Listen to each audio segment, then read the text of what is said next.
বন্ধুরা, আজ আমার রেসিপি হলো সজনের ডাঁটা, আলু, পোস্ত দিয়ে টমেটো দিয়ে তরকারি। মানে পরিষ্কার কথা হলো সজনের ডাঁটা, আলু, পোস্ত। আমার এই রেসিপিটি আপনাদের সাথে শেয়ার করছি। আমার চম্পাস রেসিপি হাউস থেকে ভিডিওটি করছি। ভিডিওটি আপনারা প্রথম থেকে শেষ পর্যন্ত দেখবেন যে রেসিপিটা কেমন করছি, কিভাবে কি করছি। এবার আমি কড়াইতে তেল দিয়ে দিলাম, ঠিক আছে। তারপর আমি এর মধ্যে একটা শুকনো লঙ্কা ফোড়ন দিয়ে দিলাম।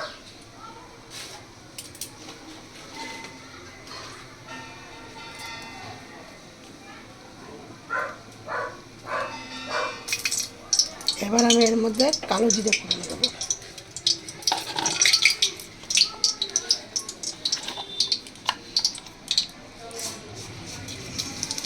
কালো জিরে ফোড়ন দিলাম, এর মধ্যে সজনে ডাঁটা দিয়ে দিলাম। একদম কোনো ঝামেলা নেই, কিছু না, খুব সহজ পদ্ধতিতে এই রেসিপিটা করা হয়।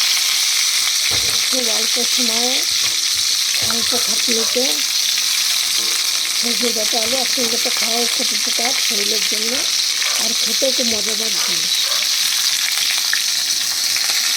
এবার এর মধ্যে দিয়ে দেবো আলু।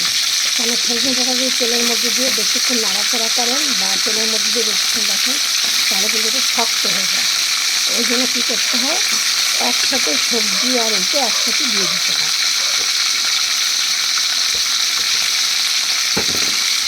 এবার এর মধ্যে একটা দেবো গোটা টমেটো, আমি এইগুলি দিয়ে দিলাম। এবার এটাকে নাড়াচাড়া করে দেবো। যেহেতু পোস্ত দিয়ে করবো সেহেতু হলুদটা কম দেবো। এবার হলুদ দেবো, একদম সামান্য হলুদ দিচ্ছি, তাহলে পোস্তর সাথে হলুদ যায় না, হলুদ খুব কম, মানে আমি কম দিই। এবারে নুনটা দিচ্ছি। এবার এটি একটু নাড়াচাড়া করে ভাজা ভাজা হয়ে আসবে। এবার ঢাকা দিয়ে দেবো।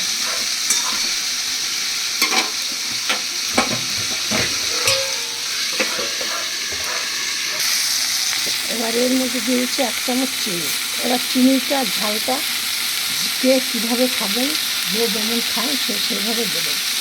কারণ আমি এর মধ্যে 2টো লঙ্কা দিয়েছি, আর এই 1টা লঙ্কা দিচ্ছি, মানে 2টো লঙ্কা কিন্তু গোটা দিয়েছি, আমি 1টা লঙ্কা আবার ভেঙে দেবো। একটা চিনি লঙ্কা ফোড়ন দিয়েছি। এবার যেইভাবে মিষ্টি নুন ঝাল খাবেন সেইভাবে সে দিয়ে এবার এর মধ্যে দিয়ে দিচ্ছি পোস্ত বাটাটা, আর তার সাথে দিয়ে দিচ্ছি কিছুটা কাঁচা তেল। পোস্ত মানেই কাঁচা তেল।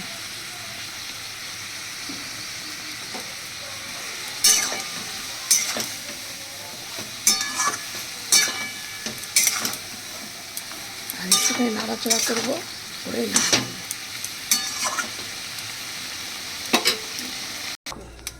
কালারটা কত সুন্দর এসছে। এবং কি এটা এবার গরম গরম ভাতে আপনারা খেয়ে দেখুন, দারুণ রেসিপি, একদম মানে নিরামিষ রেসিপি, খুব ভালো। খেয়ে আপনারা আমাকে কমেন্টে জানাবেন কেমন খেলেন এই রেসিপিটা। দেখেছেন, কিন্তু একদম অল্প তেলে করা। সবাই ভালো থাকুন, সুস্থ থাকুন। নেক্সট রেসিপি আবার অন্য কিছু।